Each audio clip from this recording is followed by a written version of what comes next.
കേരളത്തിൽ ഏറ്റവും ഒടുവിൽ നിയമസഭാ ഉപതെരഞ്ഞെടുപ്പ് നടന്നത് പാലക്കാട്ടും ചേലക്കരയിലുമായിരുന്നു. പാലക്കാട്ട് MLA ആയിരുന്ന ഷാഫി പറമ്പിൽ വടകരയിൽ നിന്ന് ലോക്സഭയിലേക്ക് തെരഞ്ഞെടുക്കപ്പെട്ടത് കൊണ്ടാണ് ഉപതെരഞ്ഞെടുപ്പ് വേണ്ടി വന്നത്. ഇപ്പോൾ വിവാദ നായകനായ രാഹുൽ മാങ്കൂട്ടത്തിലാണ് പാലക്കാട് നിന്ന് ജയിച്ചത്. 18,000 വോട്ടിന് നല്ല ഭൂരിപക്ഷത്തിനാണ് അദ്ദേഹം പാലക്കാട് നിന്ന് ജയിച്ചത്. പക്ഷെ പിന്നീട് അദ്ദേഹത്തിന് നേരെ സ്ത്രീ പീഡന കേസുകളൊക്കെ വരികയും അദ്ദേഹത്തിനെതിരെ പാർട്ടി നടപടിയെടുക്കുകയും ചെയ്തു. അദ്ദേഹത്തെ ഇതുവരെയും പാർട്ടിയിൽ നിന്ന് പുറത്താക്കിയിട്ടില്ല, പക്ഷെ നിയമസഭാ കക്ഷിയിൽ നിന്നൊക്കെ സസ്പെൻഡ് ചെയ്തിട്ടുണ്ട്. അങ്ങനെ ഒരു അവസ്ഥയിലാണ് പാലക്കാട് നിൽക്കുന്നത്.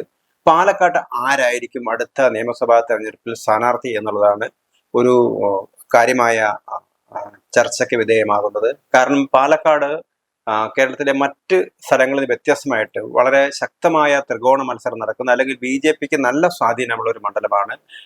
കഴിഞ്ഞ പല തെരഞ്ഞെടുപ്പുകളിലും കേരളത്തിന്റെ ഭരണകക്ഷിയായിട്ടുള്ള അല്ലെങ്കിൽ കഴിഞ്ഞ 10 വർഷമായിട്ട് കേരളത്തിൽ അധികാരത്തിൽ വരുന്ന LDF, ആ LDF 3-ാം സ്ഥാനത്താണ് പാലക്കാട് നിയമസഭാ മണ്ഡലത്തിൽ. മുമ്പ് CPM-ന്റെ നേതാക്കന്മാരൊക്കെ 96-ലും 2006-ലും ഒക്കെ തന്നെ CPM-ന്റെ നേതാക്കന്മാരൊക്കെ തന്നെ അവിടെ നിന്ന് MLA-മാരായിട്ട് ജയിച്ചു വന്നിട്ടുണ്ട്. വളരെ മുമ്പും CPM-ന്റെ നേതാക്കന്മാരൊക്കെ ജയിച്ച മണ്ഡലമാണ്. പക്ഷെ കുറെ നാളുകളായിട്ട് കോൺഗ്രസ് ആണ് അവിടെ നിന്ന് ജയിക്കുന്നത്. CM സുന്ദരം ജയിച്ചിട്ടുണ്ട്. അതുപോലെ തന്നെ ഷാഫി പറമ്പിൽ കുറെ ആയിട്ട് അവിടെ നിന്ന് ജയിക്കുന്നു. അങ്ങനെ ഒരു കോൺഗ്രസ് അനുകൂല മണ്ഡലമായിട്ട് മാറിയിരിക്കുകയാണ് പാലക്കാട്. പക്ഷെ BJP വളരെ ശക്തമാണ്. കഴിഞ്ഞ തവണ ഏതാണ്ട് 3,500 വോട്ടിലാണ് ഷാഫി പറമ്പിൽ ഏതാണ്ട് രക്ഷപ്പെട്ടത്. കാരണം ശ്രീധരനായിരുന്നു അവിടുത്തെ BJPയുടെ സ്ഥാനാർത്ഥി. 50,000-ലധികം വോട്ടാണ് അദ്ദേഹം വാരിക്കൂട്ടിയത്. പക്ഷെ അദ്ദേഹത്തിന് ജയിക്കാൻ കഴിഞ്ഞില്ല.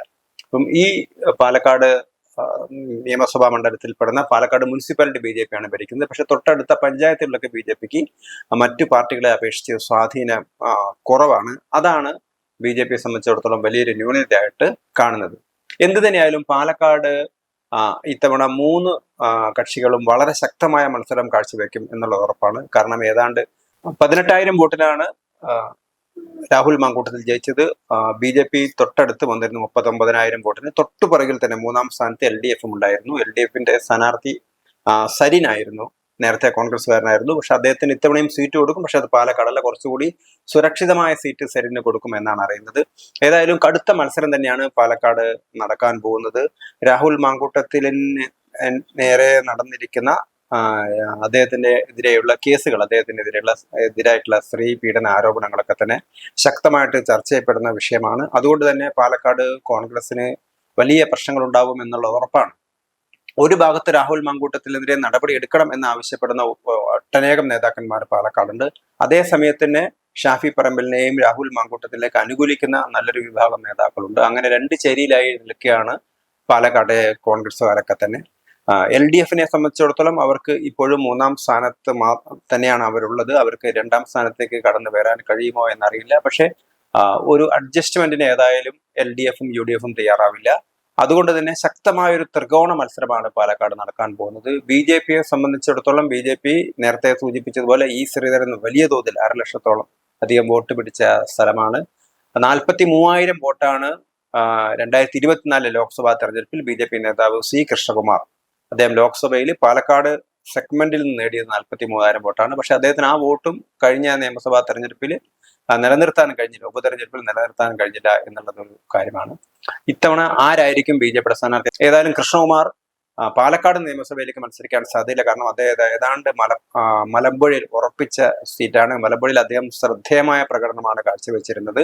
VS അച്യുതാനന്ദനെതിരായിട്ടൊക്കെ മത്സരിച്ച് കഴിഞ്ഞവണ പ്രഭാകരൻ, CPM-ന്റെ നേതാവ് പ്രഭാകരനൊക്കെ എതിരായിട്ട് മത്സരിച്ചിട്ട് നല്ല വോട്ട് 50,000-ഓളം വോട്ട് നേടി 2-ാം സ്ഥാനത്ത് വന്ന നേതാവാണ് കൃഷ്ണകുമാർ. അതുകൊണ്ട് കൃഷ്ണകുമാർ ഏതായാലും മലമ്പുഴയിൽ മത്സരിക്കില്ല. പാലക്കാട് പ്രധാനമായിട്ടും BJP സ്ഥാനാർത്ഥിയായിട്ട് വരാൻ സാധ്യതയുള്ളത് BJPയുടെ ശോഭാ സുരേന്ദ്രനും അതേപോലെ തന്നെ ജില്ലാ പ്രസിഡന്റായിട്ടുള്ള പ്രശാന്ത് ശിവനുമാണ്. ഇതിൽ ആര് മത്സരിക്കണം എന്നുള്ള കാര്യത്തിൽ ഇപ്പോഴും തീരുമാനമായിട്ടില്ല.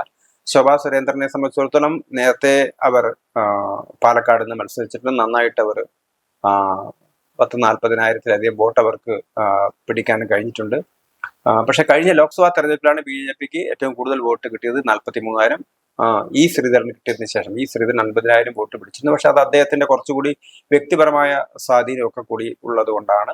അതുകൊണ്ട് തന്നെ BJP കരുതുന്നത് ഷാഫി പറമ്പിലിനും അതേപോലെ തന്നെ രാഹുൽ മാങ്കൂട്ടത്തിനും എതിരായിട്ടുള്ള ഒരു വികാരം ഉണ്ടെങ്കിൽ അത് തങ്ങൾക്ക് അനുകൂലമായിട്ട് മാറും എന്നാണ് അവർ കരുതുന്നത്. കാരണം LDF ഇവിടെ മൂന്നാമത്തെ കക്ഷിയാണ്. അപ്പൊ അതുകൊണ്ട് തന്നെ BJPക്ക് ഒരു ജയ സാധ്യതയുള്ള ഒരു സീറ്റായിട്ടാണ് പാലക്കാട് പരിഗണിക്കപ്പെടുന്നത്. ശോഭാ സുരേന്ദ്രൻ അവിടെ മത്സരിക്കുമോ എന്ന് ഉറപ്പായിട്ടുള്ള BJPയുടെ കേന്ദ്ര നേതൃത്വമാണ് ഇത് സംബന്ധിച്ച തീരുമാനമെടുക്കേണ്ടത്. സംസ്ഥാന തലത്തിൽ പല പേരുകളൊക്കെ ചർച്ച ചെയ്തിട്ടുണ്ട്. അതിലൊന്ന് ശോഭയുടേതാണ്, മറ്റൊന്ന് പ്രശാന്ത് ശിവന്റേതാണ്. വളരെ ഊർജ്ജസ്വലനായ ചെറുപ്പക്കാരനാണ് പ്രശാന്ത് ശിവൻ. പാലക്കാട്ടെ BJPയുടെ മുഖമാണ്, യുവാവാണ്. നേരത്തെ യുവമോർച്ചയുടെ ജില്ലാ പ്രസിഡന്റ് ആയിരുന്നു. ആ പദവിയിൽ നേരിട്ട് അദ്ദേഹം BJPയുടെ ജില്ലാ പ്രസിഡന്റ് ആവുകയാണ് ചെയ്തിരിക്കുന്നത്. പക്ഷേ BJPക്കകത്തും വിഭാഗീയത പാലക്കാട് കുറേയൊക്കെ ഉണ്ട്. കൃഷ്ണകുമാർ തന്നെ കഴിഞ്ഞ ഉപതെരഞ്ഞെടുപ്പിൽ പൂർണ്ണമായും വോട്ട് കിട്ടാതിരുന്നത് അദ്ദേഹത്തോട് എതിർപ്പുള്ള ആളുകളൊക്കെ തന്നെ പാർട്ടിയിലുള്ളത് കൊണ്ടാണ്. ശോഭാ സുരേന്ദ്രൻ സ്ഥാനാർത്ഥിത്വത്തിലേക്ക് വന്നാലും ശോഭാ സുരേന്ദ്രനെതിരായിട്ടും ചില നീക്കങ്ങളൊക്കെ നടക്കാനുള്ള സാധ്യത തള്ളിക്കളയാൻ കഴിയില്ല. അതുകൊണ്ട് തന്നെ ശോഭാ സുരേന്ദ്രൻ പാലക്കാട് മത്സരിക്കുമോ എന്ന് ഉറപ്പിച്ചില്ല. ഇനി അഥവാ പ്രശാന്ത് ശിവൻ മത്സരിക്കുകയാണെങ്കിലും പൂർണ്ണമായിട്ടും എല്ലാ വിഭാഗവും വോട്ടും പ്രശാന്ത് ശിവന് കിട്ടുമോ എന്നറിയില്ല. വലിയൊരു സംസ്ഥാന നേതാവ് പുറത്തുനിന്നുള്ള പാലക്കാട്ടെ ഇന്നർ പാർട്ടി പൊളിറ്റിക്സിൽ ഇടപെടാത്ത ഏതെങ്കിലും നേതാവ് ഉണ്ടെങ്കിൽ അതായിരിക്കും BJPയെ സംബന്ധിച്ചിടത്തോളം കൂടുതൽ അഭികാമ്യം. ഏതായാലും ഇടതുപക്ഷത്തിന് വലിയൊരു സാധ്യത ഇപ്പോൾ കൽപ്പിക്കപ്പെടുന്നില്ല. പ്രധാനപ്പെട്ട മത്സരം BJPയും കോൺഗ്രസും തമ്മിലായിരിക്കും.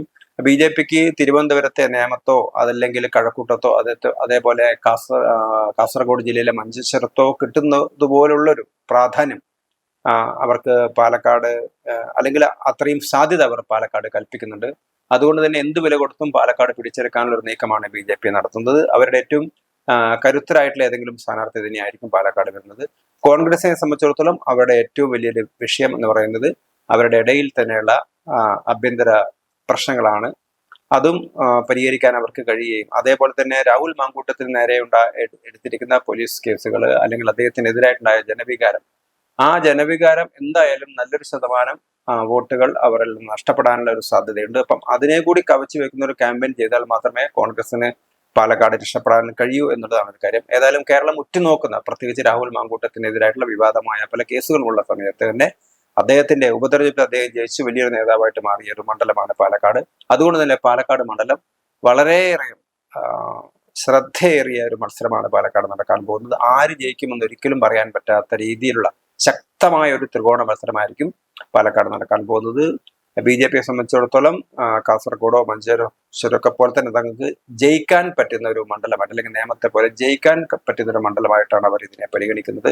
അതുകൊണ്ട് തന്നെ BJP അവരുടെ പൂർണ്ണമായ ശക്തി ഇവിടെ പ്രയോഗിക്കുമെന്നുള്ള ഉറപ്പാണ്. അതുകൊണ്ട് തന്നെ കേരളത്തിലെ പാലക്കാട് മണ്ഡലം അടുത്ത സംസ്ഥാന നിയമസഭാ തെരഞ്ഞെടുപ്പിൽ കേരളത്തിലെ 140 നിയമസഭാ മണ്ഡലങ്ങളിൽ BJPയെ സംബന്ധിച്ചിടത്തോളം സാധ്യതയുള്ള 5-6 സീറ്റുകളിൽ പെട്ട ഒന്നാണ് പാലക്കാട്.